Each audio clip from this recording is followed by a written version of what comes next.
鋼のような切れ味じゃなくて、まず鋼の切れ味で錆びにくくした。僕が30年前に作りたかった包丁の完成形に近い。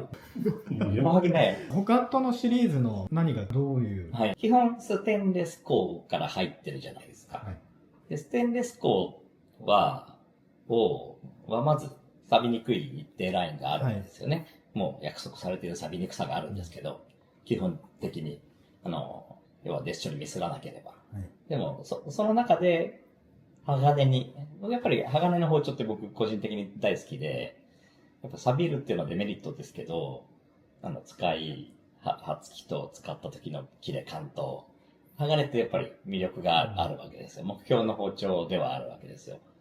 でもステンレスは、錆びにくい材料をチョイスして、どう鋼に熱処理とか、はい、材料チョイスも含めて、で、鋼に近づけていくかっていうのが今までもずっとやってきたものなんですけど、最近というか、琥珀に関してはもう性能割り切りで、そこからどれぐらい錆びにくくアプローチしてるのみたいな感じなので、ちょっと逆な感じですね。はい。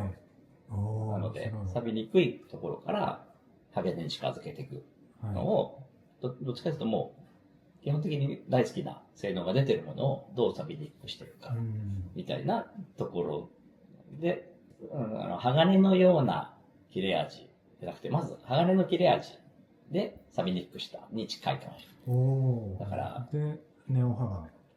っていう言い方が、マーケティング部署とも話してて、僕だから、セミステンレスとか言っちゃうと、パッと浮かぶのがやっぱりハップだったり、ダイス系のものだったりとか、硬くて削れないコードはすごい、切れるっちゃ切れるけど、研ぐのはね、とか、予想できちゃうじゃないですか。はい、セミステンレスって言ったら僕、セミステンレスは僕の好みではあまりないんですよ。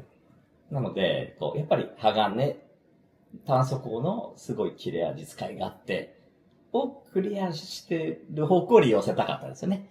普通のセミステンレスってやっぱ硬い方とか、タイマーものすごく高いとか、そっちの高高度のハイスとかの方に触れちゃうことが多いので、はい、そっちよりは、鋼の刃付きが良くて、食いつきが良くて、なんですかね、刃先もコントロールしやすいように研げて、で、切るときに切りたいだけ切れるっていうんですか、その切れ感もやっぱり鋼と特殊鋼ステンレス系って、やっぱり感じ違うと思うんですけど、はい、その辺料理人さんすごい大事にしてるんで、そこから入ったのが、琥珀ですかね。っていう感じが。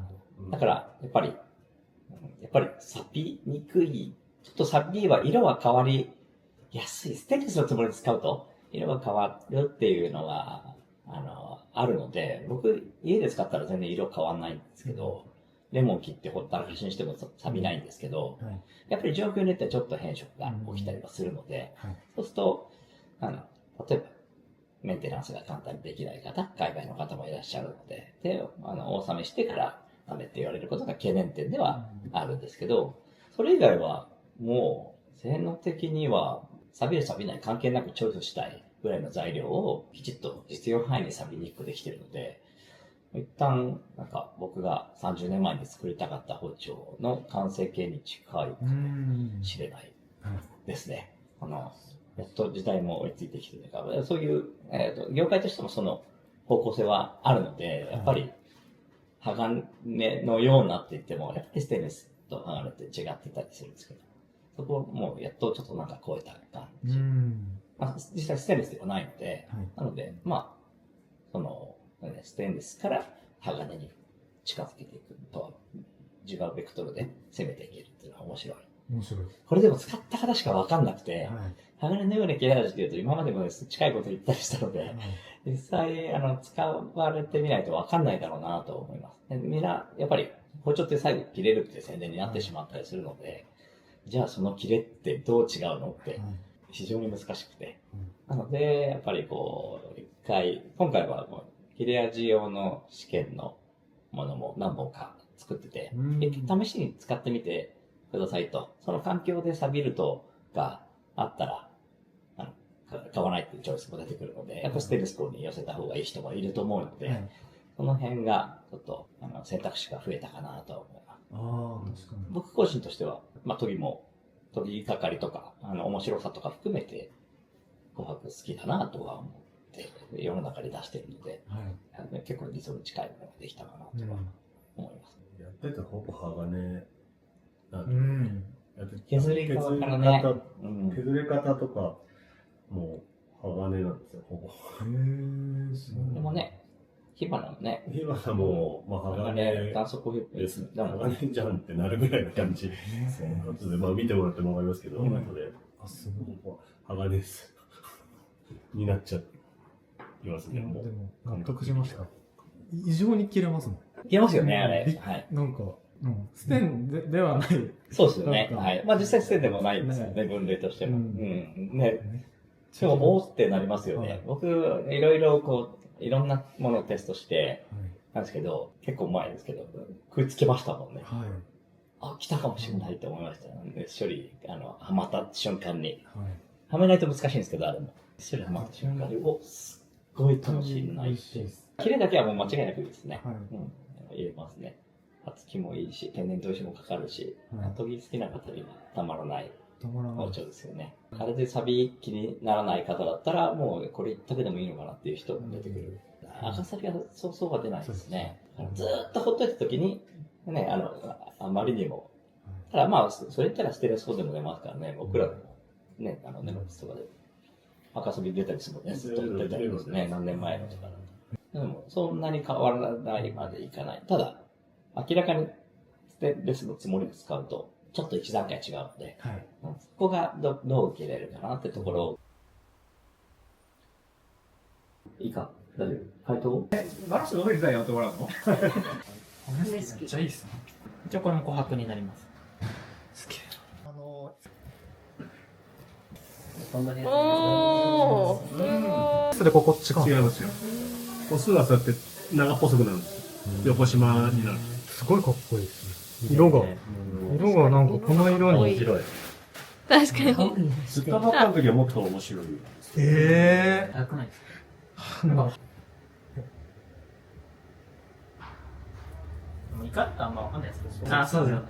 まあ、タイとか白身は。スカが一番難しいかもしれない。青リーグあ、でもすごい。おー。スイカは。すごい。いけんだ。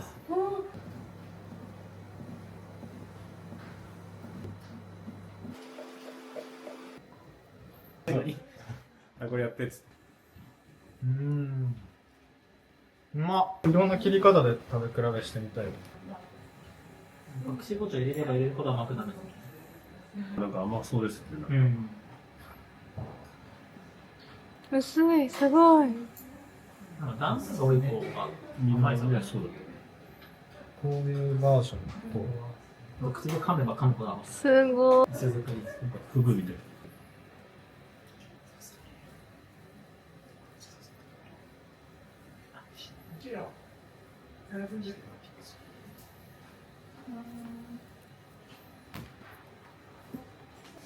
おー。まあ、こういう。